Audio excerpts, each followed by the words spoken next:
All right, so this is day 6. It's better in some respects, so we're getting there. Day 3, whew, that was rough. Day 3, the recovery was rough. Day 6 is much better. Feel like I am over the hump a bit. So we are well on our way to getting back on my feet. Probably not in heels, but flats for sure.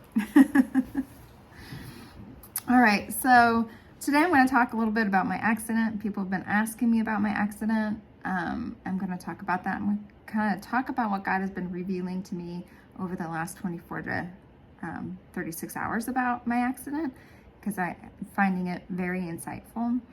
And he's definitely telling me to share this, so I'm going to be sharing it. I might turn my face a little bit because, man, I look rough, y'all. Let me tell you. Hats do not make it look better. I put a hat on the other day. I looked in the window and I was like, oh, I look like a homeless person. So glad that reflection revealed what I look like, and I took that off and put my sunglasses on. So if it gets really rough, I'll put some glasses on. Spare you all the looks. I officially have a good side now. This one. All right. So this story actually started weeks ago, believe it or not. I didn't realize that until recently.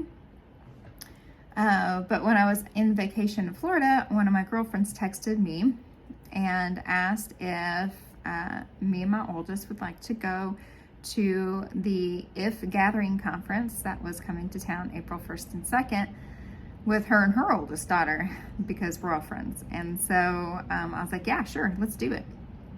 So I came home and I bought tickets. Well, I went to go buy tickets and God said no. And I was like, no, you don't want me to go to worship you? Like, am I hearing you right? And so I started proceeding forward and he's like, no. I was like, so I shut my computer and I was kind of getting concerned. I'm like, am I hearing the voice of the Lord, or am I hearing a voice that's deceptive? Like, you always have to be on guard about that. And so a few days later, I opened up my computer and I started typing in my information to buy the ticket, and God said no. I'm like, what in the world is going on? Is there something he doesn't want me to hear? Is their theology off? So I contacted some of my girlfriends that have gone in other states and asked them their experience, what they, taught, what they felt about it. And they all loved it. Everything seemed on the up and up, and everything seemed solid. So I was like, what is going on? So a few days later, I opened up my computer, tried to buy a ticket, and God said no. What in the world is going on? I was like, maybe I just need a rest, because my husband's been gone for work. He travels a lot. I have 4 children. I work full time. Maybe God is saying to rest. God, are you wanting me to rest? And I feel like kind of like the shalom come down. I'm like, okay, maybe I need to rest. So I texted my girlfriend and I said, hey, I don't think I'm coming that weekend. I think I need to just rest that weekend. We've had a lot going on. I think I just need to rest. She's like, oh, sure, that's totally understandable. If you want me to take your oldest, let me know, and I'll come pick her up and drop her off. I was like, okay, well, I'll ask her. The morning I asked my daughter if she wanted to go was the morning I fell. God knew that I would be in no condition to go to a conference. That I would not be going to a conference looking like this. I would not have enough energy to go to a conference. That I do not need to be in an environment where I'd be jumping around, jostled around, swaying, anything, because small movements hurt all of this. And so God knew weeks before I fell that on April 1st and 2nd, I would not be able to go to a conference. I would need to rest. On Wednesday night, I opened up my computer, bought a ticket for my daughter. There was no problem. No apprehension. No, don't buy the ticket. No, nothing. God knew that she could go. God knew that I wouldn't be able to go. He knew if I bought that ticket, I was going to want to make use of my ticket because I already bought it. So that's why I kept saying, no, don't buy it. Don't buy it. Plus, he probably knew I needed that money for my medical bills. Hey, every little bit counts, okay? So, so I just find that fascinating. He knew I was going to fall, which opens up a whole nother can of worms of why didn't he stop the fall? And those are things I'm still chewing. Was there spiritual warfare going on? I don't know. There's a lot of things that we could be chewing on in that scenario. But here's the story of what happened. So I went to church that morning, had great worship. On Wednesday nights, they have been doing a series that talks about all of their theology, everything about the church. And since I'm new to the church, I've only been there since August or September when God told me, hey, set your mindset aside, change your mindset, go to this church. And it's a Pentecostal church, so that's new thinking to me. I needed to attend those classes, but those classes were on Wednesday night. And on Wednesday nights, I feed my in-laws, and they take my children to their church, and my husband and I go on a date, and that is how we honor our marriage every Wednesday, is by day night. So one of my friends said, hey, why don't you go up to the sound booth and ask them what you need to see if you can get those Wednesday night classes recorded. So I went up to the sound booth, and sound booth stairs, I've been in theater for a long time, you know that the stairs usually are narrow, and this one curved and was carpeted, and they're always dark because they're in a sound booth. That's just the nature of that. And so I was at church, so I was dressed to the nines, and I had my heels on, and I had my purse, and I had one of my kids' backpacks, their busy bag for church, and I'm pretty sure I had a kid around my ankles. I'm not quite sure at that point, but I went up there and talked to him, figured out what I needed to bring, and I turned around and something happened. I don't know if I tripped over my feet. I don't know if I tripped over my kid. I don't know. I don't know if a bag got caught. I don't know. But I started going down, and I remember trying to grab and find the handrail and trying to grab anything I could, and I was fighting pretty hard. And then I heard a voice say, relax, let go.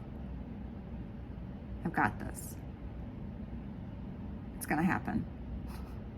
I heard, relax, it's gonna happen. And I'm like, I'm not gonna win this fight.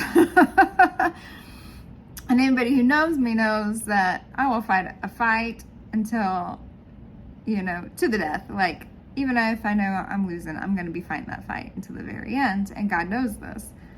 And God says, relax, it's gonna happen. And in that split second, he's been training me to listen to him and obey him, and I'm not the best at that.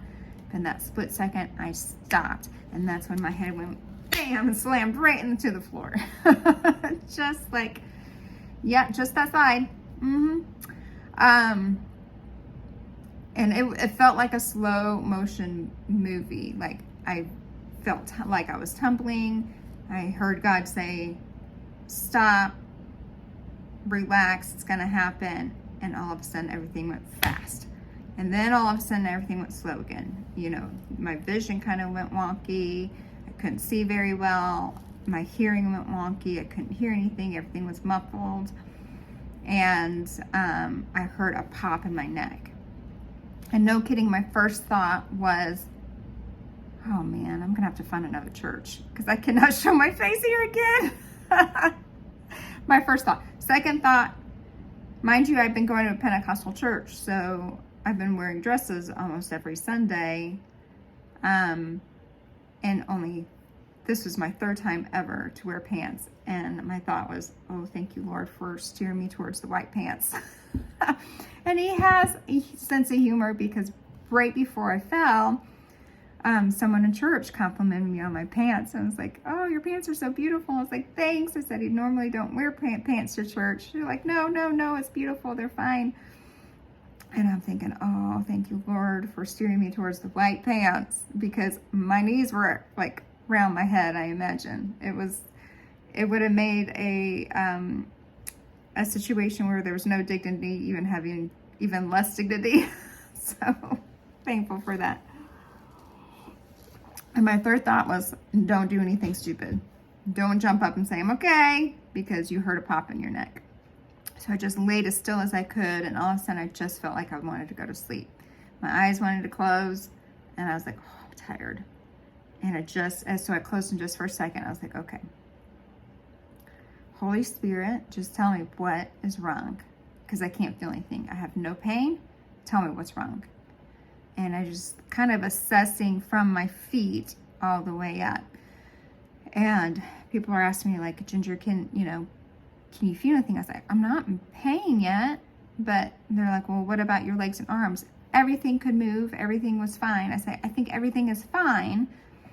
And like, I had one little bruise right here, and that was it. And the rest of my body was fine from here down. All the damage was here up. And so I was like, I think I can sit up. And so they set me up, and of course I was bleeding, and they started tending to my wounds, and I was swallowing blood and feeling a lot of tissue in my mouth. And I was just thinking, oh, it's just this, because it was just dripping in my mouth. But they were tending to it, and I have all this blood, and I just, you can't make sense of things. And I said, I heard a pop in my neck. And they're like, okay, well, we need to get you to the hospital if you heard a pop in your neck. And I was trying to communicate. It's like my lip is swollen, and they couldn't understand what I was saying. And they kept repeating back. I was like, no, my lip is swollen. And they kept repeating back. I'm like, no, my lip is swollen. I was getting really frustrated. And I'm thinking, they're thinking that I had a concussion or I'm having a stroke, because, I'm not communicating. Like, why can I not communicate? And then I'm thinking, there's like, my lip is not fully attached. And it wasn't. Like, when I hit the ground, this pushed and ripped my lip from where my lip connects to my jaw. And they had to stitch it. I had 3 stitches in here to stitch it back together, so I have more movement and more usage of my lips. And so I couldn't communicate very well at all. It's a miracle I didn't break my jawbone. And so they took me to they called an ambulance, and I went to the hospital. And a dear friend of mine took care of my kids, called my mother-in-law. My mother-in-law got my father-in-law to get the kids. She went to the hospital to make sure I was okay. And I'm in the ambulance talking to my husband, reassuring him he didn't need to come home because he was traveling. And I was like, listen, my phone opened up on its own. So apparently I don't look that bad. And he's like, well, honey, I can't understand you. You've had a concussion. I can't understand you. I was like, it's my lip. It's not attached. I was like, that's why you can't understand me. And he's like, I'm coming home. I was like, no, you're fine. And praise the Lord, he was only 45 minutes away. The week before, he was in Dallas. The week before that, he's in Florida. The week before that, I think he was in Missouri. Next week, he's going to be in Kansas City, Missouri. So it's like he's traveling everywhere. He was only 45 minutes away. But I was like, you're fine. Just stay there. Between your parents and all my friends, we've got this covered. We're good. We're good. And, apparently I don't look that bad because my phone is opening up. So just to let y'all know, if half your side gets mauled by a lion or gets ripped off or something, your phone will still open as long as your other side looks fine. So that's reassuring. Anyway, so I get to the hospital. They do all the x-rays. Nothing is broken miraculously. Now, I had another set of x-rays done the other day by my chiropractor, and there's supposed to be spaces between your bones. Well, apparently, I guess they were compacted, and he goes, and that's the pop you heard. All of them went pop. And so he is straightening me out now, and that's very, very sore. So, it's a miracle I didn't break my neck. I didn't break my clavicle, my shoulder, my jawbone. And honestly, y'all, I really do feel like God, when he said, relax, it's gonna happen. He knew that if I fought until the very end, I was gonna be so tense that something would break. That my bones would be out there and would be broken. But instead he said, relax. And I was able to hit the ground in a way that my bones were protected. Because if I broke my jawbone or my neck, the recovery would not be fun at all. Not saying this is fun at all, but it would be much more difficult to get through. So God knew. God knew this was going to happen. And God knew that if I was going to be tense, that I was probably going to break a bone. And so he guided me through that as smoothly and gracefully as you can. And this is so interesting. This is something he's been revealing. Before I got in this accident, one of my friends last week introduced me to the Bema podcast. Bema, B-E-M-A podcast. It takes a look at all the biblical accounts through a Western and Eastern lens. Okay, so sometimes we look at Bible stories and Bible accounts and we're like, this does not make sense. So like, why would they do that? This is so weird. Well, we're looking only through one lens and we're not looking through both lenses at once. And so this podcast really explains a lot of the biblical accounts and what's going on. It also looks at like the common themes and chiasms in the Bible, and especially in the Torah. And one theme that we were studying,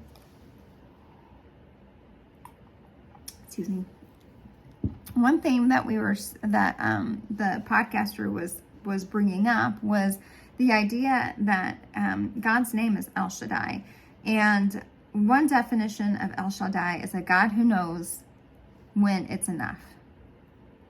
A God who knows when it's enough. He shows that in creation.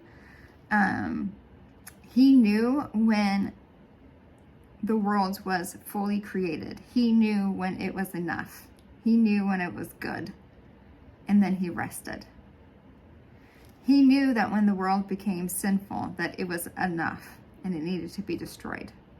He knew that when he flooded the world, that flood was enough to wipe out this, it was enough.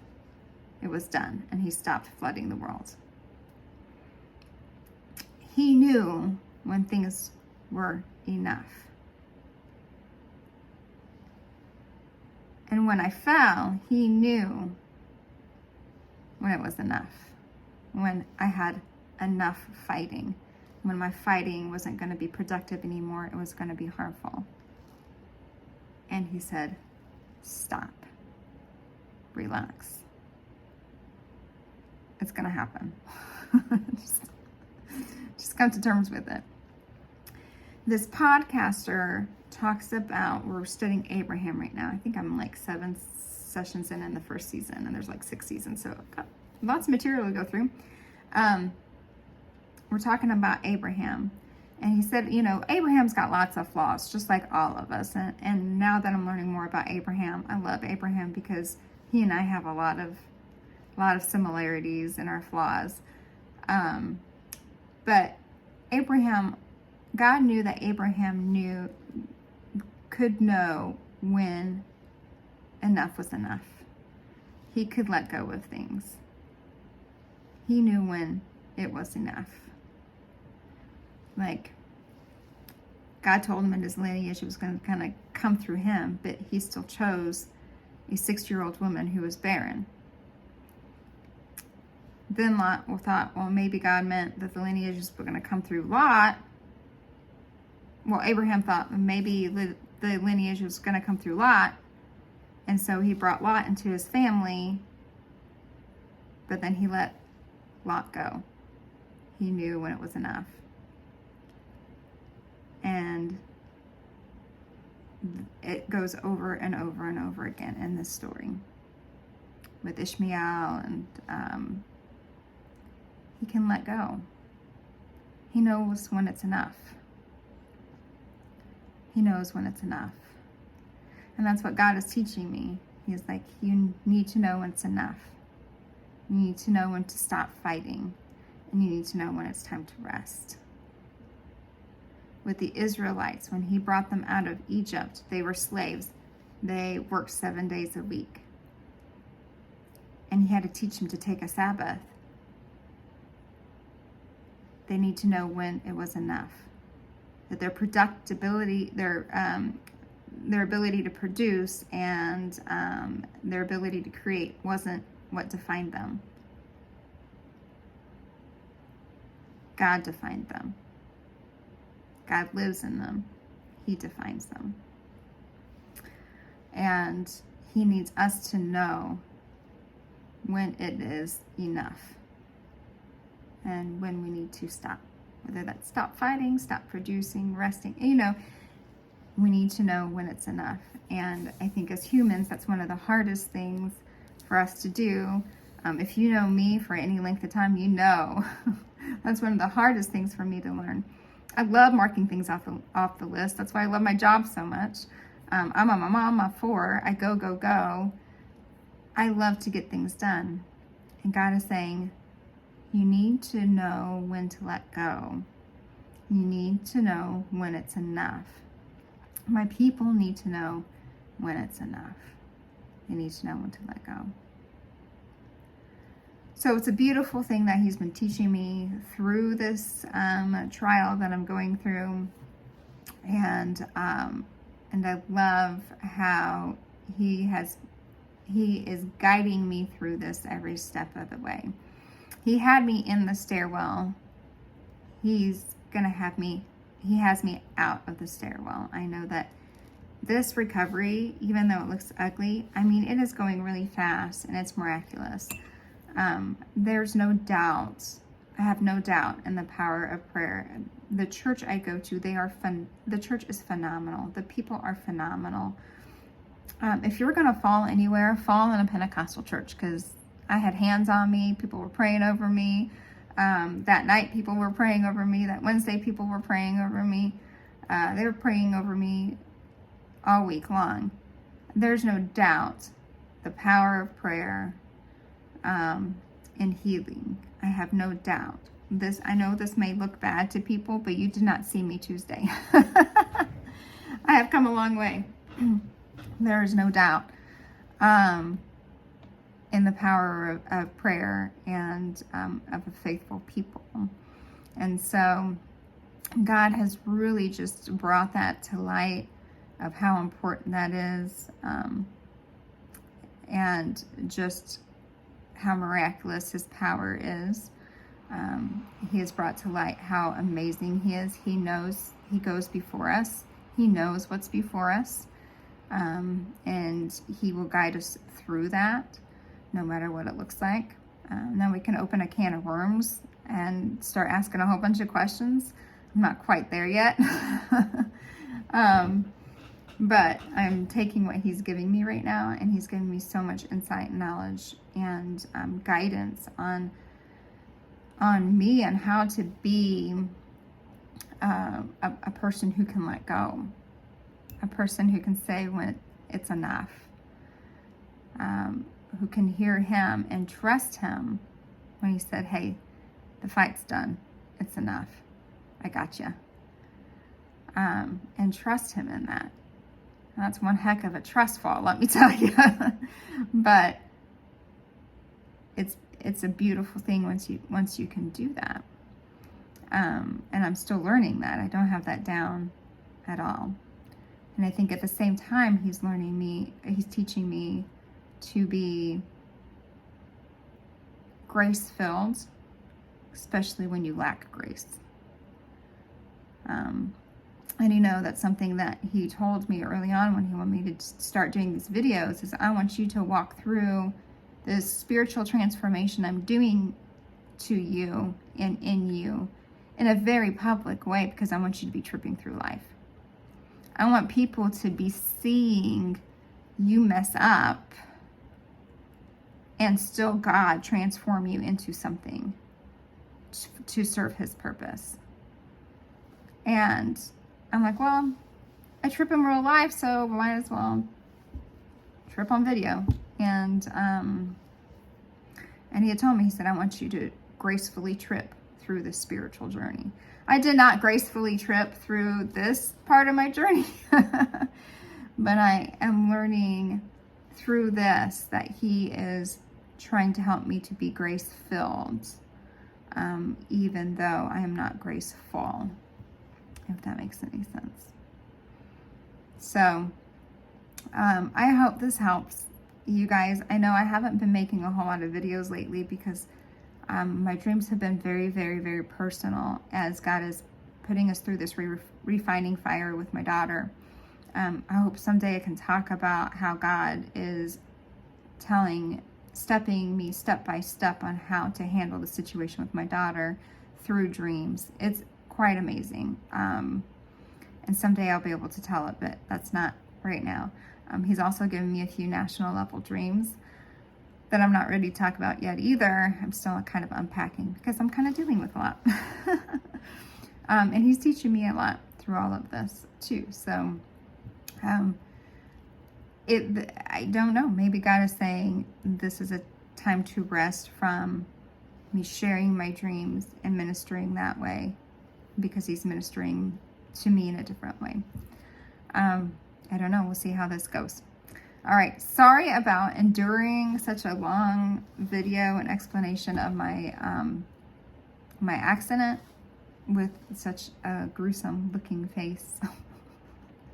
I keep thinking about Seinfeld and how Kramer's like, Jerry, don't look at me, I'm hideous.